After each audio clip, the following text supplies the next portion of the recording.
Hello, everyone out there in podcast world. I hope you're having a great day. You're listening to the Service Business Mastery Podcast. I'm your host, Tersh. Today, we have Sharon Cully on today's episode on the podcast, and I'm super excited to talk about setting goals. It's a problem that a lot of us have. As entrepreneurs, we have that next shiny object syndrome. And if you've listened to many episodes, you've heard me talk about my addiction to shiny objects and staying on track, staying on course. And the only way you can know how well you're doing is by setting those goals and we're going to talk about setting them and then how to reach those goals. Sharon is the owner and founder of Simply Processes.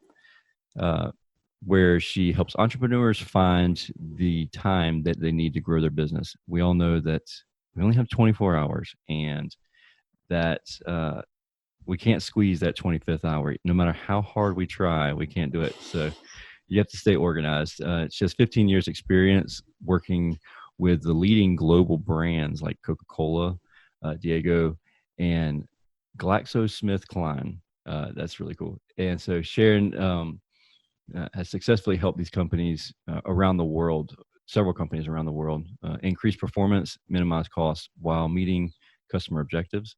That's really cool. I am super excited for you to be on the show today, Sharon, because if I can just get one little nugget of gold out of this conversation that we have, it would be so helpful because I think that one of my biggest problems is saying no to people, and that's probably why I get that. Well, why I have such a hard time completing the task, and so we'll dive more into that. But welcome to the show. Thanks, Tersh. I'm really excited to be here. Yeah, I'm excited too. So tell us a little bit about your business, your background, what got you, like, why you're doing what you're doing. Sure. So, as you mentioned, I help entrepreneurs to build a foundation to scale up their business. And I know there are a lot of entrepreneurs out there who feel stuck. They've had some success, but they've reached a plateau and they just can't seem to scale up to that next level. And really, the underlying reason is usually that most businesses have issues that just keep coming up again and again, and they pull the owner and their team into fixing problems rather than growing the business. And putting out those fires all day long. Absolutely, firefighting constantly. And really the secret to fixing those issues permanently is to put processes in place. And that's where I come in.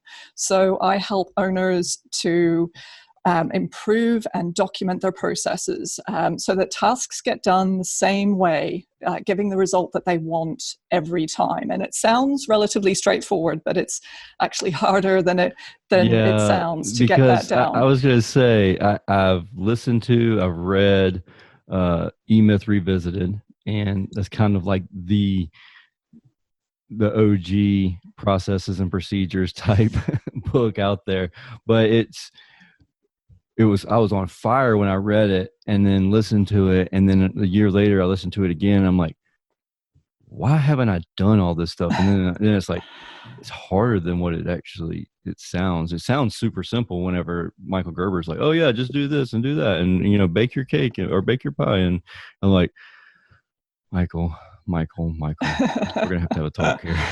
Yes. You need Michael right next to you, sort of helping you through it. That's the thing. Exactly. So you're like, you're Michael in our world. So cool. That's it. Yeah.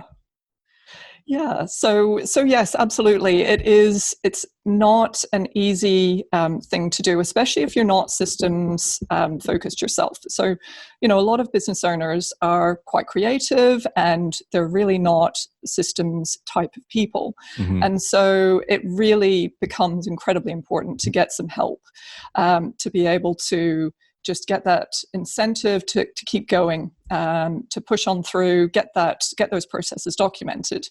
And along the way, if you've got somebody who's had some experience with it, helping you with them, it's not just about the documentation, it's about what comes from the conversations, particularly with your team members, around how to do things better.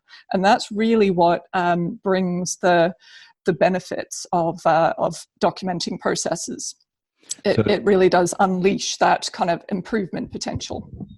okay, so before you answer this question, tell me a little bit about your background. But Sure. the how do we know what? Because if we are putting out fires, like you said, like, and we're all guilty of it, working in the business instead of on the business. If we're putting out those fires all day long, how do we know what we're needing to document process wise? And like, I know we'll get into this a little bit, but like, what processes do we document? Like, you know what I Yeah, mean? Like, there's lots of absolutely. menial things, and then there's big ticket items. And I don't want to work on something that needs this process to make this process even get started. So which one do I start with, I guess? And so, Sure. but tell me about yourself, your background. Okay, so hold that thought and we'll come back to Yeah. your question. It's a very good one. So a bit about me. I'm originally from New Zealand and I started my career in supply chain there at Coca-Cola. And I moved to the UK in 2000. So I wanted to sort of expand my career and my travel horizons as well. So I worked for a couple of blue chip companies in permanent roles there. I worked for Diageo, was the big one that I worked for quite a few years. And then I had the opportunity to start doing a bit of contract work a few years later. And I worked in all sorts of industries for a few years and really enjoyed the freedom and variety that comes with contracting. Mhm. And then a couple of years ago, I took some time out to do some traveling. And I met my partner there while I was in Cape Town. And that's where he lives, which makes my life even more interesting in terms of logistics and having a life in a few different countries. So, Now, for the geographically impaired, yes. they're right next to each other, right? I'm just Well, kidding. I'm just so yeah, okay. Cape Town is in South Africa. right. So yeah, I've chosen countries that are all over the place: New Zealand, the UK, Cape Town, all a long way from Clearly each other. all over the world. Yeah, absolutely. So it does make life interesting, but it meant that I wanted to have a look at finding a career that would give me some location flexibility, but would also maximize my strengths. And I started to think about what those strengths are, and what I've sort of found was that I love finding ways to make people's work life easier Mm. by solving problems and finding better ways to get tasks done. And so that's what I started sort of moving towards doing is getting processes documented, because the work that I'd done at Coca-Cola, Diageo, quite a few of those jobs, even though my background is primarily in sales forecasting and customer service and sort of the logistics side, I found that I did a lot more work. I moved towards documenting processes because it just helped people to solve confusion over who's supposed to be doing what in the business so that we could make some progress. So that's kind of where I ended up taking a journey towards, was moving towards that process improvement, getting things documented. And I just found that it brought so much benefit to the businesses that I was working in, that I wanted to bring that to the small business world. I really like that. That's really cool because a lot of people ask, how do I scale my business? How do I grow really quickly, or how do I grow efficiently without like feeling bogged down? And that is it. What you do is how that happens and how you make that happen. So as you're talking, I realized that my deep Southern accent totally missaid. I can't even say the word now. Oh, It's not. Diageo. Yes, that's all right. It's no problem. It's not a Not very well known Diego. company. Yes, not many people have heard of Diageo, but they make Guinness, Smirnoff, Bailey's, some of the big Ooh, alcoholic that's my brands. favorite company. Is it? No, Yes, I was pretty popular when I was working for that company with my I bet. friends. I bet. Yeah. So back to the previous question. What was the previous Yes. question? So it was, where do you start with your Yes, you're processes? right. What's You're the right. best way to I start? was writing Yeah. notes since then. Okay, cool. Yeah. So how do Yeah. you know where to start with that? Sure. So there's no right way or wrong way, but what I have found is either starting with what's causing you your biggest headache. You might have two or three areas that are really causing you regular headaches, maybe on a daily basis, and that can be a really good place to start, because that's, incentive to get that working more smoothly.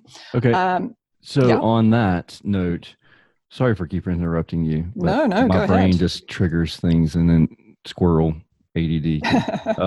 So for somebody that just everything is the biggest problem, Sure. it, would you would you say that it's a good idea to track everything you do throughout the day? And so I feel like some people will, when I talk to somebody, they'll tell me, I had a horrible day today.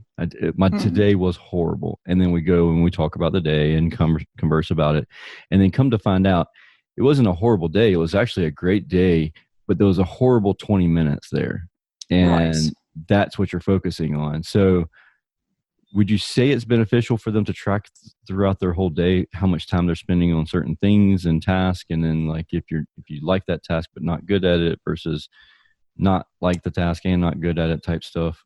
Is that? Yeah, absolutely. That can be really beneficial, for sure. For people who are really struggling with how to prioritize their time, how to work out what they enjoy, and all of those things that you just mentioned, that can be really helpful. It can be a little bit daunting to some people to do that, but Mhm. even just doing it for maybe a week or 3 days, making it sort of a small chunk of time to start with, and that can really bring up some great nuggets. So for those people who, as you say, just are so overwhelmed that they can't work out what to start with, that can be a really good place to start for Okay. sure. Um, another place to start can be starting small. So just starting with something that is really pretty straightforward, and that just gets you going on it. That can give you some quick wins to start with. So you might not see massive benefits from doing it, to start with, because it might be something small, but that can just get you going and get you past that initial hurdle. Because I think a lot of us find if there's something new that you need to get into, but you just can't quite get around to it because it feels very daunting and Hmm. overwhelming, that can be a great place to start, just by getting something going quickly.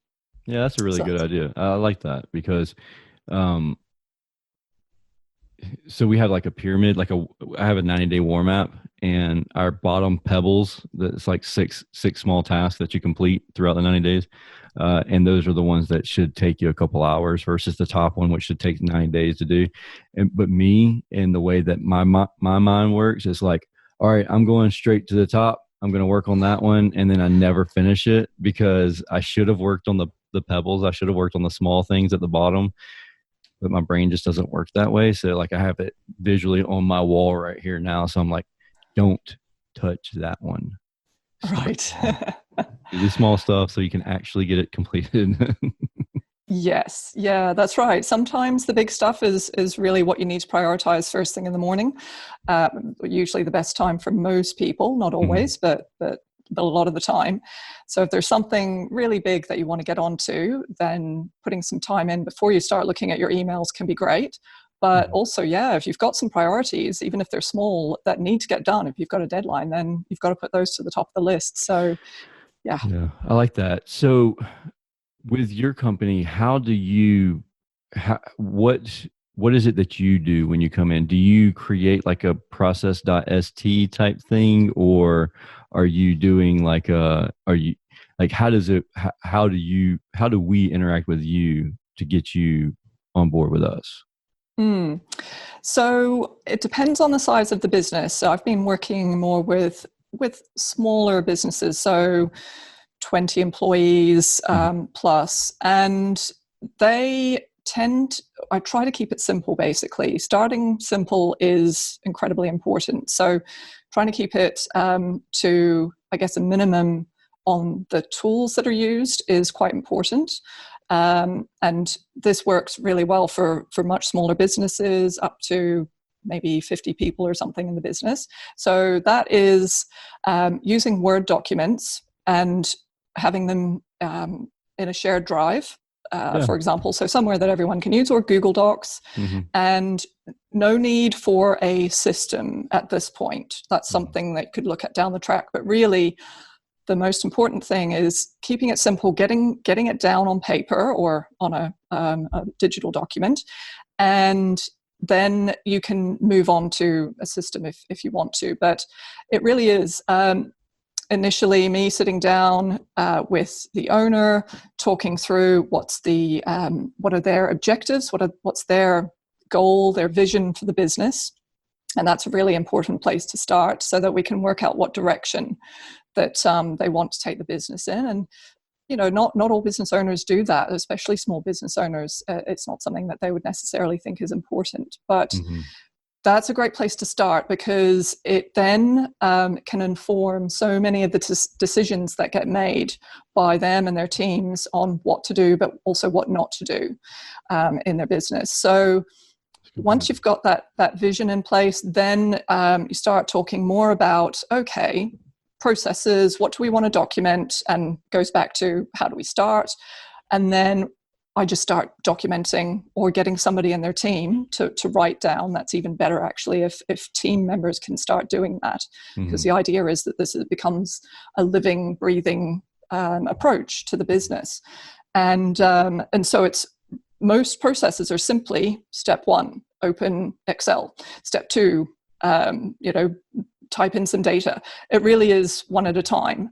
And then as we go through that, I'll start asking questions about, okay, what's taking a long time to do in this process and the current way you're doing things? And why is that? What are the problems here? And how can we look at better ways of doing these things? So that's where I can bring the experience that I've had from working with previous clients to the business that I'm working with, and really help them to improve the way they're currently doing things. Yeah, I don't know if you noticed, but immediately I jumped to the shiny object of going to process.st versus going to a Word document, which would make way more sense and just for a small business. Like, yeah, that's cool. That's and the thing about it is what I find for people, so to have a successful process that can be repeated, a lot of times we are too close to the process. So when we're writing it, it's like you skip a lot of steps because they're assumed. Yes. And so it's like, you didn't say open Excel. You didn't say what even program we're using. You just went straight into the formula, and you forgot to mention that you had to open a new Excel file, or this Excel file is located in this folder type stuff. And it's like, oh yeah. And then it's almost like you have to have somebody else come back and review it and say, this makes no sense to me. Like, I don't know where this is going after this. And then you go, okay, all right, that's okay, get it. Absolutely. You're absolutely right. That is a key step in the process, is especially if you have a team, and some business owners don't, but they might even have a VA, a virtual assistant, who could be a good person to bounce these things off. Because fundamentally what we're looking for is for the business owner, in order for them to grow their business, they need to be able to delegate tasks. And that's really the key to growth. So you do need to be able to hand these documents over to somebody and, as you say, get them to test it to see whether it makes sense. And so if you do have a team, it's a great idea for the person who you would like to start doing that job to write the process themselves, because they can ask some of these questions as you go along. Yeah, absolutely. And then I can, as you know, if I'm involved in that process, I can ask some questions as we go around, as I say, what's taking a lot of time, what else could be done here. And to be honest, as the team gets more and more experience with processes, fundamentally that's where you want everyone to get to, is for them to be able to be up and running and do that work themselves, so that I can hand over to them down the track. Cool. So you're saying that you're not a lifetime member of each team that you join. You're there for a time period, and then you've taught them, and then they go, and then they drop the ball, and then they call you back and say, "Hey, we forgot how to do Yeah. this." Yeah, that can happen, absolutely. And yes, so I do look at it as a project, a sort of start and end. I want to be able to hand over that responsibility, if you like, to the business. But you're absolutely right. There are some businesses that really need ongoing support. They need maybe a monthly touch point, check-in, where I would perhaps do a little audit or check in on how many processes are being used, have any been updated. There are a number of different ways of sort of checking in to see whether that ongoing maintenance is being done. And that is the important thing, because you'll do all of this heavy lifting up front, and it's a big task at the very beginning for the full team. But to be honest, most projects are a lot of work up front. But then if you can keep on top of it with your team on a regular basis going forward, then you're done, you're sorted, and you'll get the benefits ongoing. But as you say, some people do need some help to keep that ticking over, and also just coaching support to check in and help with issues that have come up, because new things come up. A business that's growing will have new challenges that come their way that they'll need help with. Do you ever find that somebody will go through the process and create their processes and procedures and everything, and then they don't use them? Yes, yeah, that has happened, unfortunately. Like you just stick them on the shelf and we're done with them. Absolutely. Yeah, that happens in big businesses and small businesses. And it really is, it's down to the leader and their leadership team to keep those processes living and breathing. And one of the best ways to ensure that teams continue to use processes and update them is to give some sort of incentive to do that. So, for example, including it as a performance measure in their annual reviews, for example. So it could be that you note down, or the managers note down, the number of times that their employees have offered up a tweak or an improvement to a process. And it doesn't have to be massive. It's just enough to show that they're interested and they're looking at it. Another one is making sure that everyone allocates the first 10 till 11 on Friday morning, looking at their processes and making sure everyone's doing it at the same time, or something along those lines.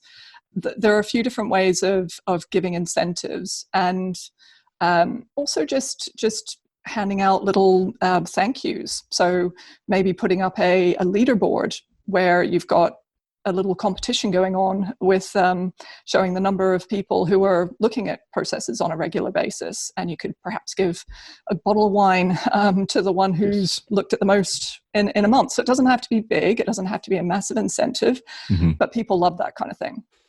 Cool. So where do people connect with you? So you can find me on my website. So that is simplyprocesses.com. .co.uk. No, it is .com. Sorry, I have moved it around a bit. .com. And also on LinkedIn. And I am also offering to your listeners a welcome page for some free offers. So there they can find out more about how to bring their teams on a business transformation journey. There are 7 steps or secrets to doing that I've put together in a white paper. And the other thing is that they can book in some time with me. So I offer a 45-minute free scale up your business session. So those are open to your listeners. Sweet. I will put the link in the show notes. So that's so awesome of you. Thank you so much for that. No problem. Cool. So is there anything that I forgot to ask you? I would say that we talked a little bit about strengths, and I would encourage business owners to really focus on those with their employees and get them involved. If there are people in the business who do have a real sort of good attention to detail and they enjoy working on processes, then get them on board early and get them involved. But similarly, more broadly than that, make the most of your team's strengths and they will really flourish as a result. Perfect. Sharon, thank you so much for coming on the show. You're most welcome. I really enjoyed it. Absolutely. And for anybody listening, I appreciate you for listening. We both appreciate you for listening. And I will put all this information in the show notes as well. And if you have any questions, feel free to reach out to Sharon, reach out to myself. If you're listening to this on your phone, take a screenshot of it, share it on LinkedIn, share it if you're on LinkedIn, share it on Instagram, connect with us. We'd love to engage with you more. And once again, thank you, Sharon, for coming on the show. And thank you, everybody, for listening to the Service Business Mastery Podcast. The podcast focused on service business owners, managers, and technicians who are considering becoming business owners themselves. Until we talk again, have a wonderful day.